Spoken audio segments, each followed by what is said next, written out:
l'équipe na ba difficulté makasi parce que bomoni ba mort surtout na bande konabiso ba musicien na ba comédien surtout ba comédien aussi bazu penda ba liwa moko o ezali vraiment brisque monsieur ezali na banzela ya mabe parce que bisimba sibeleki surtout pour nos morts la spiritualité d'Etinga Perzola na ko pesa batu message est très capital succès et le va bien succès d'abord écoute ta cher succès preuve année oyebi des ana papa Wemba à Lubaka un jour à Kokufa liboso enseigne vous l'avez vu ça surtout une de Konabiso Simaro Lutumba alors bati mukolo kake pour la Kokufa kake kosani ni bino bozalaka mingi na kisasa je sais pas ce que bosani est-ce que moto pe akoba la bimisi mongo belé abali pe mo cha kitoko batu pe baye balé ba meli ba ko me ba ndi ba lobi le boss ba ko loba après il ba la mo cha 4 mois ba kaboni na ba on a vu ce mot réseau souffrir en internet grâce des mots dans mobile na pas nzo ba la 4 mois en réalité makambo ni belé mobile ya bimona alinga ko baninga mibali mobali avant motaba science mobali libali na kikafu batu balia ba. Pour moi, on a conseillé bango ba se divorcer parce que ceux qui ba se divorcer moi si tout mobile et l'obité na naza concernant to cause na boy ko ta profondeur na bango.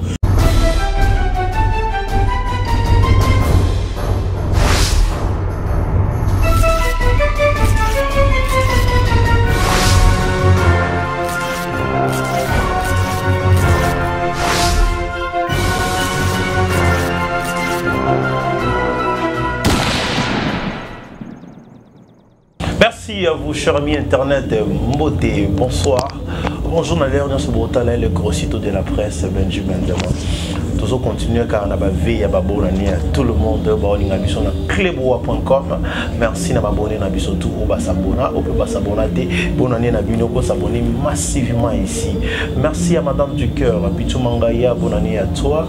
Merci à notre cordon, bonne année à toi derrière la caméra. Jordi derrière la caméra, sur le morning, on a bien boulé grâce à Jordi qui est derrière la caméra. Merci à tout le monde. Merci Nami Sinza au dégâts matériels. Merci à mon vieux Code mondial, il y a Willy Mouchel, notre vieux. Je te salue là où tu te portes. Merci beaucoup à Clément Mayassi, la femme légitime. Il y a Jean-Cy Mayassi, Clément Mayassi, il y a Zarna Banika Bukele, Mbotenayo. Merci à restaurant Yolo Ezo. Surveillez ça là où il se porte. Allez manger là-bas. Pas surveiller ça. Restaurant Mounene, allez vraiment manger là-bas. Merci beaucoup à Missinza au dégâts matériels, mon vieux. Merci à tout le monde. Oh, c'est un dialogue vitesse à chrono. Bonne année à toi. Merci Koyago Belisha, maman, on dit Wawa. Et ne fais pas comme les autres salis là où tu te portes. Très bien. Aujourd'hui, c'est tellement spécial dans cleboa.com. Je suis avec Perzola. Il est mon invité aujourd'hui. À propos, il y a tout aux internet. Perzola, vous le connaissez déjà. C'est pas quelqu'un à présenter sur mon émission aujourd'hui. Mais je sais que les lots vont vraiment pas matière. Tu vas comprendre la réalité belée. À propos, il y a bateau bazo bikana sima Perzola. Bateau bataki tembe bazo mona. Makambo belé et puis l'expérience tout makambo sur le télé batunio so ba mais capé yango et puis toujours on a commentaire là toujours bien pour la Perzola je peux le on a poussé na ipemé na Perzola a mais comme nimbo de la batte parce que toutefois tu vas comprendre mais va comprendre bien Perzola bonne année d'abord à toi et puis bonjour comment est-ce que tu te portes santé santé. Bonne année, ndeko journaliste Benzema. Merci pour l'invitation parce que ngande mutu na invité bino lelo. Bino te be invité ngai, lelo ngai na invité bino parce que nazala message oza très capital na linga ki na présenter liboso ya télévision na bato bazali par-ci par-là. Message vraiment très capital. Na ebiki bato bandibelaka ngai Bakokouar, na deuxième volet, un message on a siliko ya nango, sur le plateau. Merci, bonne année encore à tout le monde. Merci beaucoup. Père Zola, je sais que la minute vous êtes très attentif. Vous avez Père Zola, Père Zola, tout ça dans le bilan. Bilan en 2021, tous les cas, année mon batomoni pe makambo belé année et qui n'a pas de difficulté bato so pe bonheur ezala qui Père Zola bino bola bato tamba tibina mokili bo mona pour orienter bato lobi et tant que spirituel en tant que 2021 n'a pas auto côté 2022 mais fais année. Merci pour la question. Justement dans le 2021 l'équipe n'a pas de difficulté makasi parce que bon moni ba mort surtout na bande konabiso ba musicien na ba comédien na ba surtout ba comédien aussi ba zupenda ba liwa moko o ezali vraiment brisqué monsieur ezali na banzela ya mabe parce que bisimba simbeleki ebele na vie na mekaka ko tadisa batu beaucoup plus koye banzela ya kolanda tant on a lobelaka batu positivité na négativité na yebaka le pourquoi na lobelaka yango parce que lelo moni mutu tant ozali ko baser mingi na force de l'énergie négative yeba que conséquences to et inconvénients et blé qu'il neige koya ndenge za na dage moko na mokili balobaka o apesi na gauche abombi na droite. Donc c'est un peu ça, on a ligne vraiment mingi kokota na yango te parce que naza na sujet o na mimi atali sabato bote baye banzela ya kolanda soki bakokouar nanga na yebi ke ba misala ko ndingelanga ndenge belé bazwaka ba résultat ya malamu lelo pe message o na ko yebisa bango ba capter yango malamu beaucoup plus na ligne ba utiliser yango nga na lingaka mingi ba commenter ba benga ko bengeza ka te pona mbongo to pona ni non surtout l'état spirituel to na santé na biso bato yango eleki important okoyi koza na mbongo ebele soki santé ezali malamu te yebaki vie na yo pesa kaka nesengo te. Père Zola, tout ce qu'on parenthèse il y a la spiritualité. Père Zola, ils ont battu sous ba quoi na mambo ils ont ça on a TV ba sala on peut ba on a ba effet. Mais je peux pas douter sur ma camouflage sur la spiritualité lelo au bonté à batou lelo pour faire rêver batou babiloko batou ba on a plus danger dans lelo batou ba mo quoi parce que dans la réalité il y a tout le monde attend à l'église attend à bébé ba mo bino bolo ba lelo batou ba subir na mo tellement mais Père Zola lelo oza nene ya koloba lelo pour auto soulever peu pour moi ya ba mort tout ce qui a monté tous dans sous cam sous avant tout côté en profondeur Père Nabiso artiste Nabiso munene femme de fao bon tout côté Nabiso na libanda mais pas tout sous ba juger que avant qu'il ne passe à Koufeli à Kenya qui Côte d'Ivoire pas tout sous pas juger que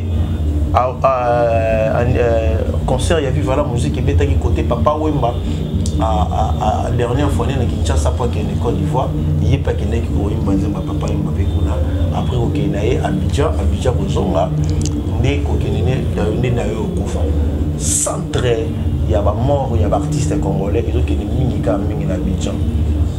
Père Zola yo dans ta spiritualité yo moni ondeli. Merci pour la question.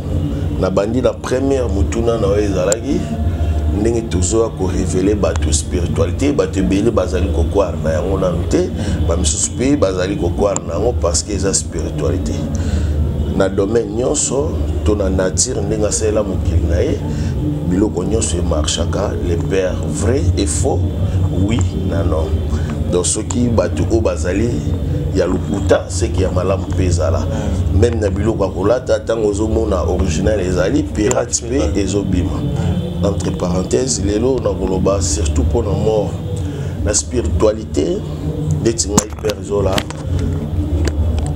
na ko pesa batu message est très capital succès eloko ba bengi succès d'abord écoutaka cher succès la spiritualité et bandaka na 5 ans 10 ans et soukaka na 15 ans mais alaka renouvelable succès mutu akoki koke koluka succès bisika nyonso azali bisika nyonso oyo andimeli soki ezali na nzela ya malamu to na nzela ya mabe yeba ke succès oyo bapesaka mingi na miziki ezalaka toujours na nzela ya mabe parce que force énergie négative nde edirijaka yango eyaka na contrat na yango eyaka na procédure nango ya liwa mpona mutu preuve ane oyebi eza na papa Wemba alobaka un jour akokufa liboso en scène.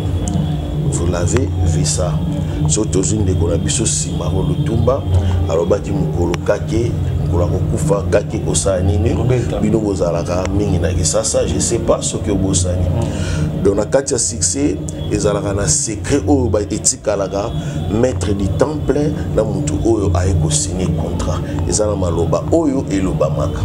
Tala nazongi na papa Wemba à l'époque tango ayembaki showbiz ekosimba monde. Aujourd'hui homosexualité yo yebi na niveau de komi na kota mingi na mozindo te mais secret ezali na force négativité tango mutazali ko soit succès o azali nango ezalaka na mibeko mutu fa simba boko umela pe na temps ya molai mais du moins que mutu azui succès o azali ko continuer nango au fur et à mesure même mokola kofaka ayebaka wana esengeli ochango na mutu na yo bateau à liboso ba moninga na chaîne parce que c'est la toute première fois que Cléboa. Moi c'est Perzola azali nani Perzola azali mwana azali papa azali camarade ya batu nyonso azali kola. Vous comprenez que ngana yamba déjà tellement fort on te kini ba possible mais ça la pe dernier illuminé bo ipi déjà. Oui Perzola za muto abotamina kisasa. On a six écoles primaires, papa na maman ba kufi, ma pokeza la été, non quoi ya qui kozonga, mais minga na ville ya Matadi. Na ville ya Matadi, le quoi na kola trop doux, on a six écoles primaires, on kalinga mingi, na kende petit, na kende ko ça la formation pour un jour na kozala abbé. De ce par là, on platine na petit séminaire. Petit séminaire ezalaka soki osilisi ba ko transférer directement na grand séminaire pour que soki osilisi obima abbé ndenge omonaka bato l'église catholique balataka ndenge na lati boye malgré heureusement ezali vraiment yango te o ezali na forme na biso parce que tango nakendaki na grand séminaire nakutana na monsieur Albert Davici yende mutu apesanga initiation ya connaissance au nazali nango babengi na kombo ya chamanisme pouvoir réel chamanisme yango yo sala. Oui. Chamanisme et pouvoir réel, ça dit tout simplement, c'est la communication des deux mondes, le monde de la mort et le monde des vivants. Nous avons la capacité ya kosolola na esprit ba entité bato bakufa parce que mutu ka kufi akomaka entité akomaka esprit na chaque tribu ba o bazana mo connaissance na pouvoir ancestral ba koyeba o na zali koloba soki na lobi ya solo to na lobi ya lokuta. La salle 4 mois à Pamba, na grand séminaire, na Silisate, na Koma ABT, parce que M. Albert Davici, il a initié Kanga, a obligé Kanga à initier la connaissance ou à comme richesse. Si je n'oublie pas, à l'époque, c'était déjà dans les 2000-2001. De natika qui grand séminaire na zongi pardon na 4 grand séminaire après ça un livre initiation chamanisme de la bande ko concentré tant on a kokisi 3 mois avant to kota 4 mois et aussi là de aiko pesa un livre ya pratique magique chamanisme première partie et puis a insisté qui beaucoup plus na zonga na ndako parce que nazali ko changer cette de nazongaki na ndaku na bandaki ko concentrer yango jour au jour et puis abandaki koyaka chaque soir 23h30 par esprit a ko disparaître na maïdi parce que grand séminaire eza na maïdi qui sent tout au quotidien 4 petit séminaire eza na kibula na kipese place na tangela a ko disparaître na maïdi apparaître na kati ya chambre nga pona ko pesa ngai formation. La formation bande ko pesa ngai na salaki ni susu 4 mois ya Pamba et après ay ko ebisa ngai frère Zola na ozala li susu te na zali ko zonga bisika na ozalaka na uta mais na tikelio biloko nyonso nde c'est par là ya ko tikela ngai eloko to bengi tambour magique bato batala mingi émission nangai tant na le kaka ba yebi ndenge na lobela tambour magique ezali mibeko ba procédure nyonso o ezali na monde ezali lokola sani ba problème nyonso ba difficulté o nyonso to vivaka nde ezali na kati kuna ayebisinga la ndakango malembe soko accélérer beaucoup plus nde peut-être ekoyi kosala o mabe na acceptaki maman na likambo o na eli pour la fois passée au yambanga na notre chaîne oh le roi on a clé bon OK est bien mais quand clarifier batu ba bonner na biso ba talo na clé bon on va comprendre tam so ba comprendre qui bien te côté mususu OK tango otanga yango oko matina combien de bandes de chambre tambour magique ezalaki na 503 chambres où tous ayo benga bande pour ni to benga en chambre to bande parce que ça na ba case au kolandela malembe tina évolution la fois passée on a les gars qui na chaîne on a lobaki na koma qui na 501 chambres ndé epesa ki nga accès ya ko assister ya ko leka o na bandai ko leka pour na koloba et puis tant on a les gars qui na tiaki batu na défi na pesa ka passage moko ba ninga ba yebi puis somme 70 na procédure ya ko sala yango bato basala ki babika bazwa bamona mikamusi ba eloko pesa bisolo mususu lelo na yesusu na eloko mususu pona ba o balanda te ba émission précédente la pesaka pisom 70 pisom po ezali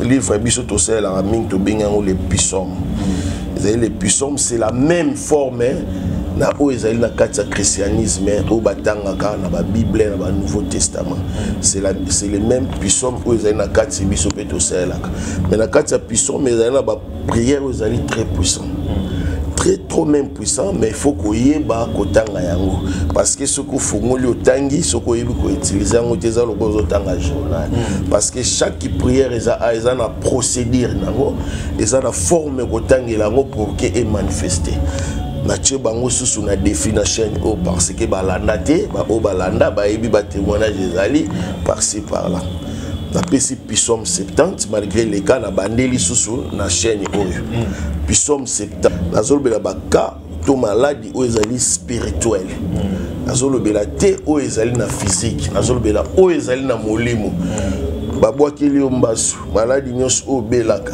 ezosila te na tshebino na défi na pesi bino pisom 70 na ba bible o bobombaka na bandako bokozwa yango boko relire yango pendant 11 fois non on a bandé la procédure normale avant ya kotanga yango kotana on a douche au sokoli parce que maeza purification olongoli saleté nyonso ya nzoto ozongi moi saint pour le moment au fongoli livre oyo il faut sengeli oza na kopo ya mai même ya mukie même ya bidon oyo koki komela tango silisi ko sokola okozwa pisom 70 na ba bible bozana on ndaku ofungoli okotanga ngo pendant 11 fois otangi osilisi pendant 11 fois je dis bien na mai na ona pembi tango kosilisa kotanga ozuma muki omeli ndambo sopili susu na nzoto ndenge osokola ki kopangusa te tika yango bongo vous verrez des miracles bisika ozali ceux qui obikité na maladie ozali na kochabino na défi na kopesa numéro au bengi perzola o lobaki c'est des mensonges. Mon numéro c'est plus 243 89 24 155 91 plus 243 89 24 155 91 o ezali na tchebango na défi parce que balanda te o ezali yango te na yeli bato aussi babiki bazuba solution nango gloire au Seigneur parce que c'est lui qui est le maître des temps et des circonstances. Deuxième livre na yango nde ezali yango yo na leki na ko présenter yango bandimi parce que c'est très important surtout tangi malamu aba komi les 19 pour toutes les nécessités na kati awa na eko présenter yango ba croyant ou ba croyaka na chamanisme et pouvoir réel. Chamanisme et pouvoir réel est en médiation entre la force magique. Il est sous la forme ya christianisme et la kati parce que toujours utiliser ce qu'on appelle les puissants mais sauf que les pratiques sont différentes. Ndenge na lobaki na livre oyo mutakoyi kotanga neti atangi na ye mais ayebite ke soka zu pisom intel akotangela ngo boye akosala boye pour que guérir to ebikisa ye na kati ya livre ozomona ekoyi kokomisa millionnaire ekoyi kobikisa yo ekoyi kopesa libala ekoyi kopesa nyonso ozali na yango posa mais il faut oyeba kosalela yango le pisom. Pourquoi dans lobi koyeba kosala parce que c'est ngaka ba pratique soko ke même na koti na bangote parce que toza différents biso na bango soko même l'église catholique pourquoi ba appelle ça la bougie ezali signe à lumière pourquoi bazwaka à 100 basali bezali signe ya protection pour dégager les mauvais esprits ou ezali pour entourer peut-être bisika bato bazali na bandeli suko pesa bango deuxième défi na bémission na lekaki na lobaki a susu na ye na lobi na sali juste kozonga sima na 70 parce que na lekaki ate na eko tchabango na défi na Psaume 117 pour la danga malamu Psaume 117 bisika nyonso ozwami kobanga te moi c'est père Zola na pesi bino et ça la marque na air moko 12h30. Pourquoi 12h30 ezali air oyo toute force ya négativité circulaka et manifestaka même izemi ya mutu elongwaka mingi beaucoup plus na air à 12h30 et comme manifester après messie elongwaki et salika réaction nango pour que batu bamona ke zemi nange koya ki na butu mais ezali si ba récupérer ki âme to esprit wana parti à 12h30.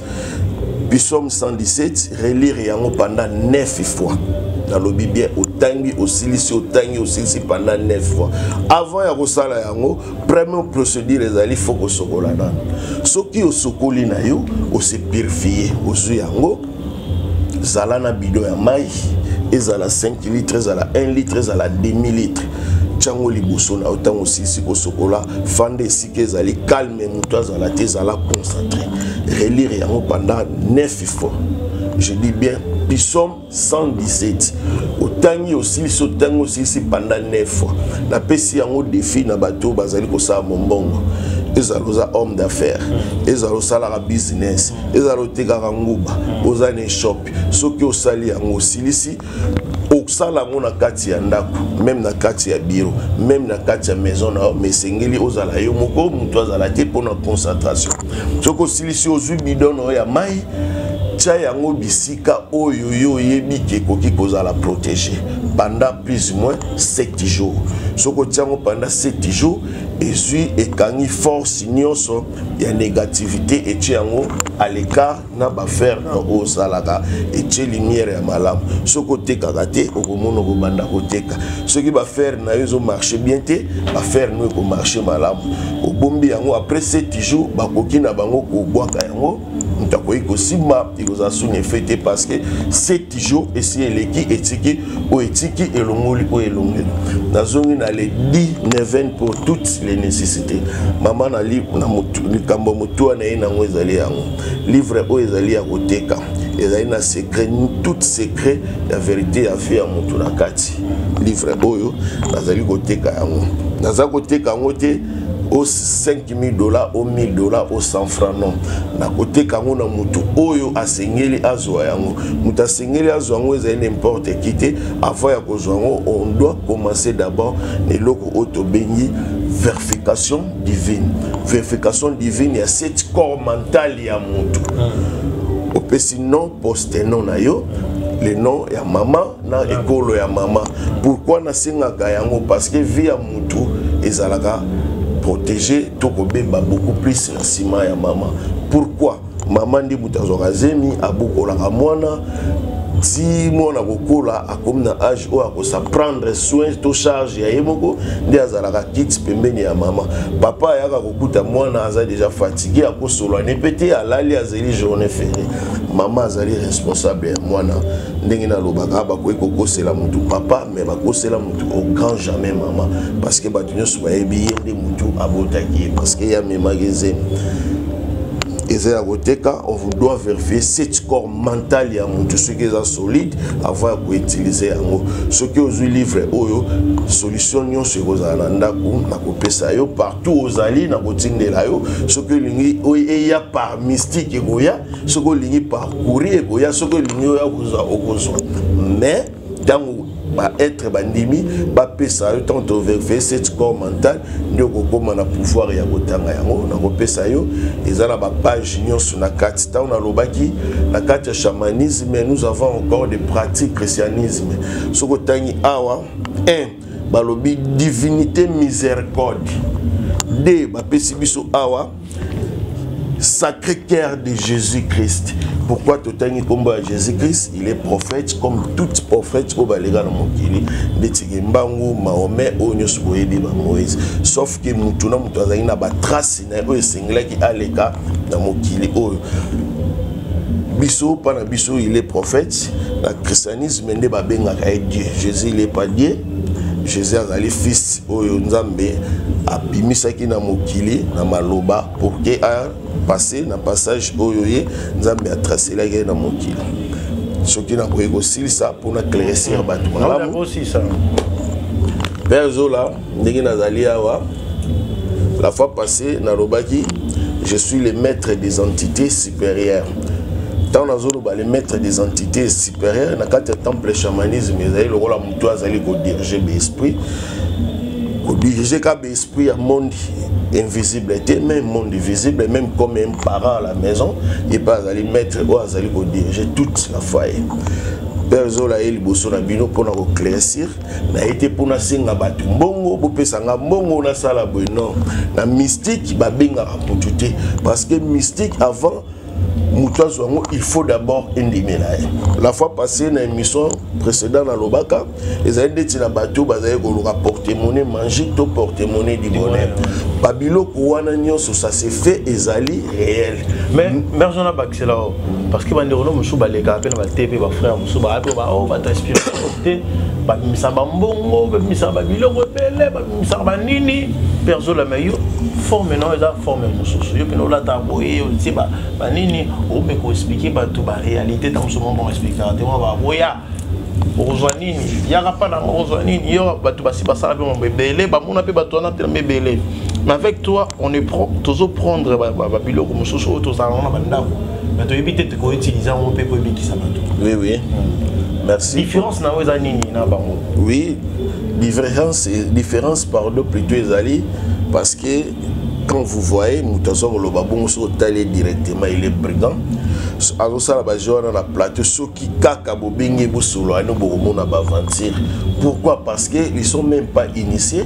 Ce sont des hommes au bazali koya ko sala na koki ko benga on a terminine. Ce sont des margoulins batu oyo bazali koya ko escroquer batu disons na plateau. Mais Père Zola, moi je suis responsable. Tant on a dit que les gars, naïbara ou nazali koloba parce que nous avons connaissance ya makambo nazoloba. Tant on a précisé bien biloko nazali koloba c'est où? C'est réel, la porte-monnaie magique existe, tout du bonheur existe. Mais c'est les esprits qui donnent ça. Moutouté a koyi koza porte-monnaie wana assez la mutape sa boye. Non parce que transaction magique et ça la mara esprit de mutu ayaka ko sala ngonga ite na yo. Pourquoi batu misusu bazali komitungisa mazali ko luka porte-monnaie magique azora yango te la carte sa connaissance bazali ko talisa biso des forces ou déjà à monde négativité na positivité na lobelaka elingi ko loba nini problème nyonso mutazali nango ezali ko senga au secours spirituel basombaka yango kosomba te na mbongo au pesi mbongo bwana china poche non et ça la marade parce que dans chaque pratique magique et ça la marakaka na 400 il faut avoir des trucs des rituels magiques pour na ça la force ko bele la likambo lingi ko bele la na komba mutu peut se manifester tant on a lobela la négativité ça dit tout simplement la ko tchaba tona défi à tous en mbongo te besoin de choses na yango soko benginga to ko sala yango ko zo solution mais dans 2 ou 1 semaine, condition ce que vous serez obligé aussi, il y a coupé ça dans mon tout parce que tout cela qui on a loi de moindre effort dans mon tout qui est esprit, ne tout ça les liens, esprit tant à pesio, il peut place au yoga à pesi à gauche, à bomber à droite, il peut à courir à prendre à pesio aux énormes pour ça, toi aussi au kofuta ngai, ce qu'a lobby pesangai, yango zali komona ba sacrifice humain, ba homosexualité. Kolia basalité makambo ya mabe ebele laisse-moi de vanité, nous sommes des humains, la mort est plus fort que nous. Les locaux qui causent sur le commissaire Moyayo, mais ngana ebiso benzi, il aura un jour au Gotika Mokilo nyon sur Gotika. Tout le monde a papa na biso Mobutu aleka, monde des arrêts go banga parce que azalé na mbongo ebele, même ko la kufa ki tout le monde a quitté même Disaïr ya pamba bachaki na kati non. C'est ça qui prouve yango batu balobaka mingi que tout est vanité parce que tout tikaka yango. À quoi sert bon qu'on l'a nzela ya mabe pour gagner cause lingi pour gagner. Mais or na force de l'énergie positif au besoin nyos oser nango pour ça à condition que prenez exemple biso na temple chamanisme tout ça la parfum bougie poudre huile sauf que na problème oser nango nde na koyeba kosomba huile ni parce que nous avons beaucoup de trucs biloko o tout ça les la kara ezali biloko to somba mingi na mosquée islamique na église catholique batekaka na bango yango mais sauf que ko sale la monde batu ba ebité soki ozo yango au contacter père Zolo na problème soki na et puis vous verrez des miracles partout. Parce que il y a l'homosexualité et puis il y a la lesbienne, tout le monde papa na biso est-ce que père Zola nous topé là normal que botami na mokili a kofa tiki moi cité et puis moi na té il y a des conséquences pèse à la carte et ça peut digne aux arabes montrer ça la oui oui. En réalité, dans la vie, Dieu le Père a salana en défaut. Parce que c'est lui le créateur. Ce que ça a défaut, mais le monde est comme le il y a des conséquences que ils allaient à un niveau familial et puis dans l'entourage, même dans ma béco yomoko au misali, neko qui peut ça la forme et l'autre bengi karma et nuire pe vinayo. Le problème c'est quoi? Beaucoup de gens bazali ko botate, bazali ko balate, bazali ko bongate, peut-être bazaba victime, bazaba innocent, mais bazali kaka ba victime na oyo bato baleka qui avant bango na libota basalaka mabe moko esalaka forme ou ekomaki lien to bengi lelo lien familial. Pourquoi? Prenez exemple na kutana na kamoko ya délivrance, un frère azali aux États-Unis, pardon azali en France, ndekone ya mwasi azali na États-Unis, bazali na problème qui est bazo botate babotama bango 4 mais bota azate babengaka nga perzo la tala makambo ezokomi na biso ser nanga soga bali libale kufi po abotaka te nga moko naza na mosi na ndako tozokende na procédure à divorce parce que tozobotate tunaki bango on a tunaki bapesaki o bapesaki je l'ai fait ce qu'on appelle vérification divine et puis to ekoyeba cause babotelaka te et puis tosali voyage astral, tout que c'est la aide ancestral et pas à entité supérieure, c'est par la solution et outaka. La vie à mon tourner to vivre la vie normale la bisoboé, nous ces allés ko dépendre dans monde astral. Dans monde astral, nous ces akuna bozui, mongo richesse, nous osé na mo poser les allés kuna. Beaucoup de gens bazali ko souffert tandis que peut-être bazana bozui ou ils allaient cacher quelque part mais bazali communauté parce que bazana connaissance té kozwezaka te faut apporter monnaie magique kozwezaka te faut valise magique parce que valise magique ça existe chez nous on appelle ça la distributeur de monnaie magique kuna ezalina ba mbongo auto bengaka diku et bandi na $100,000 mutakoyi kozwa les mêmes jours mais ceux qui na $5 millions et ça n'a pas précis pour na ba procédure auto c'est là ce qu'on ligne na force de l'énergie négative au kozwa yango condition ce qui est on va simer ce qu'on ligne na positivité au kosomba biloko et singeli tous au somba pour que tout ça le ozwa yango partout aux alliés bisika aux alliés au kozwa yango sans problème benzine na tchaka batu na défaut distributeur de monnaie magique ça existe et loko batubele babengaka valise magique chez nous on appelle ça la distributeur de monnaie magique. Père Zola na bakisana na deux questions autour nao batu ba on a besoin internet est-ce que mutu pe akoba la bimisi mongo belé abali pe mo cha kitoko batu pe ba yeba ba meli ba comprendre ba ndi ba lobi le boss ba ko loba après il bala ngo sali 4 mois ba kaboni na bango na réalité il bala ngo kabwani toyoki mama baki lesbienne baki pédé na kati moi si lesbienne mobali admana ba pédé la réalité libala ekufi pona yo perso et vous allez libala normal. Non. Pourquoi?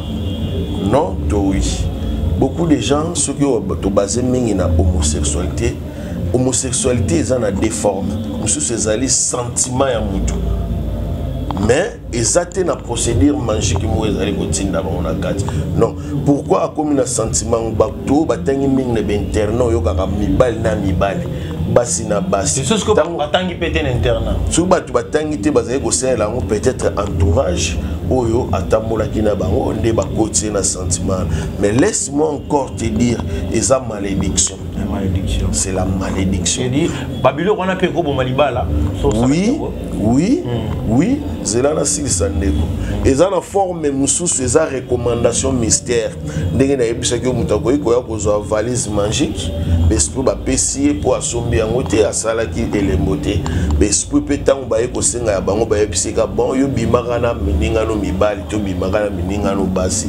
Tango zali ko sala ngo directement esprit azali ko bénéficier oyo atinda po ye atinda ko sala. Ya yebini na zali ko récupérer na po zali ko sala.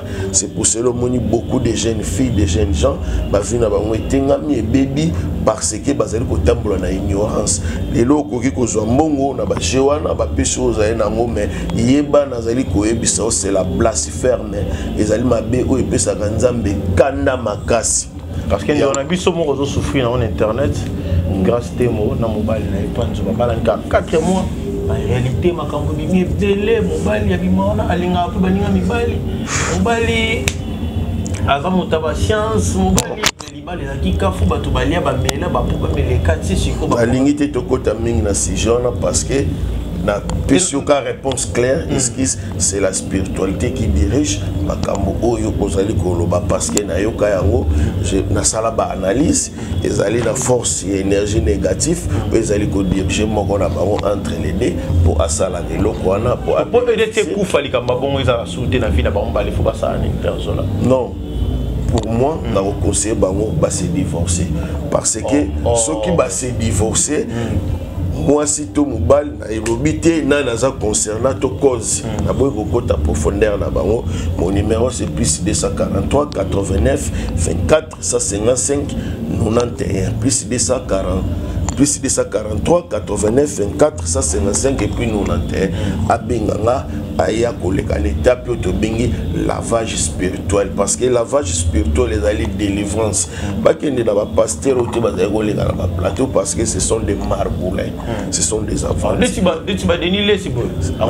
ce sont des marboulins ce sont des faxeurs pasteur oyo nzambe aponi achelo boko asela e akoki jamais ko participer na ba bêtise o bozali komona na YouTube na lobi comme mutute na koti pe makam na bango te mais tant que moi père Zola ndenge na zaboué na connaissance to na force et divinité o simbi morale to esprit to âme nanga je peux jamais s'amuser na babiloko ana basalaka.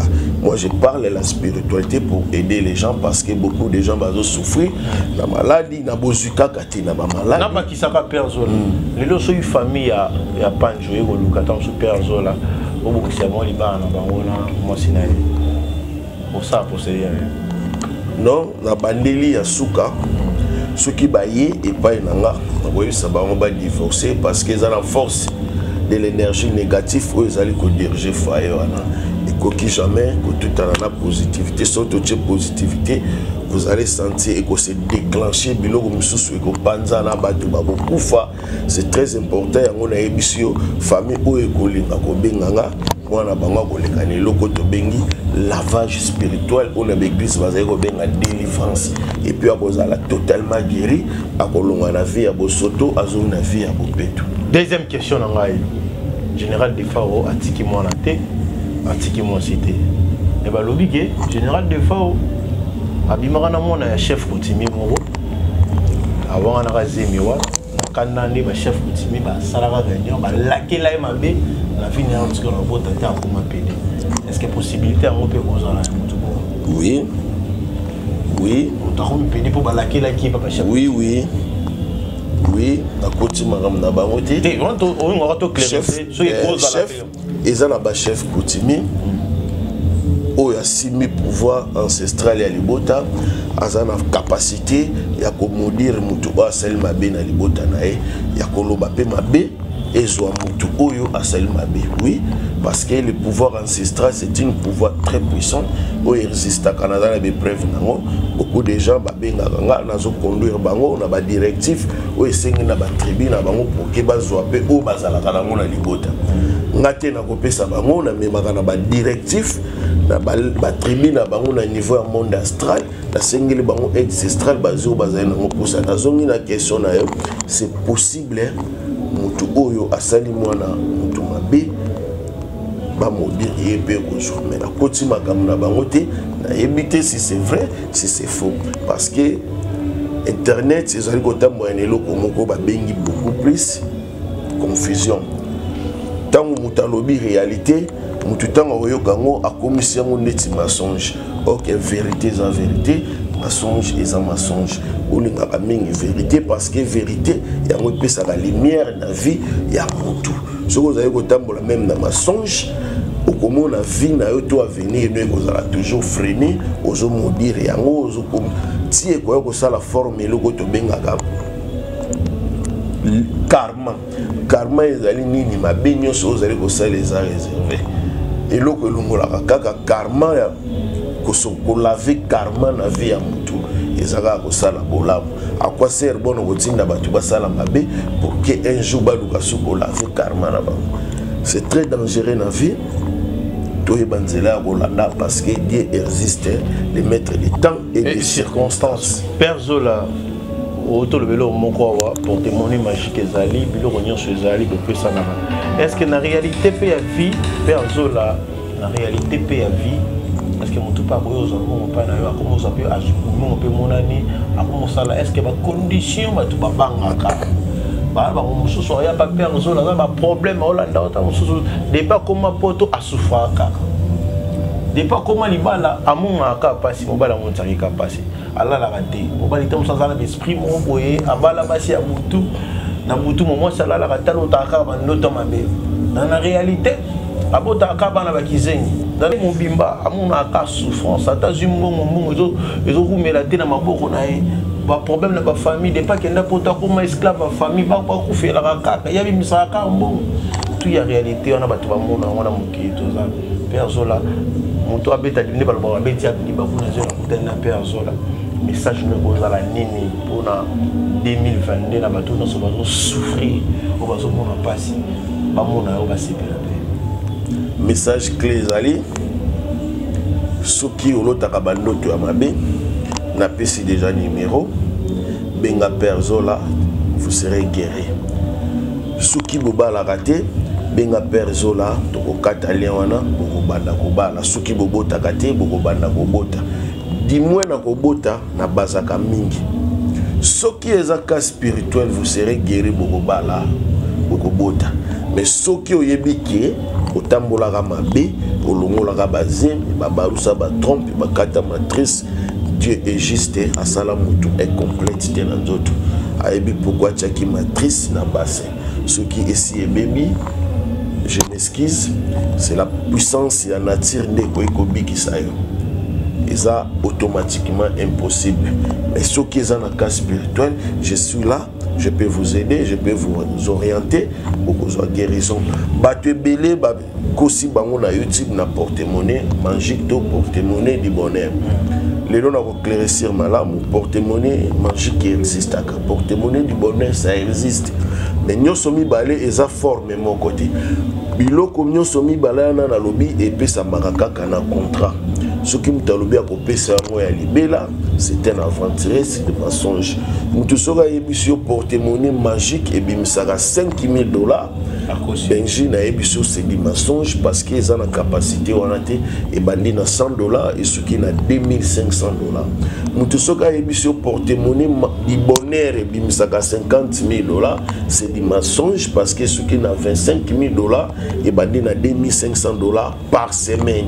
On est allé pour produire mbongo après une semaine, tandis que magique et produira mbongo chaque jour mais à la kaka ya contrat 3 mois 6 mois 9 mois une année soukina 5 ans na bengi mutute aya ko ebisanga na PCA yango na lobaka clair mutuazalité na YouTube on a benga pas comme sanga millionnaire parce que la force et divinité on a za na benji oyebi soki na lobby ki naza na mbongo ebele c'est que na ko inventé na ekomikumbisa soki na lobby ki na vivre bakabu c'est que na bandi komikumbisa la simplicité on a za kanango na yebi beaucoup plus naza na secret ya vie ndenge na dirija rabatu na koki jamais koloba ba bêtise wana message clé zali perzo la za suna mentalité na komi na mbanzangungu na komi pourquoi parce que za na bande ya élèves on nazali ko pesa initiation de ba parents ba sepel to tia yango wana ezala comme formation et kende na lenge ya malamu. J'espère en 2022 tito koma na suka tozo pe siège lisusu awa na Kinshasa pour na ko initier ba o ba kolenga initiation ya temple chamanisme et c'est ni mutu on a passé na rapport sexualité yango beaucoup plus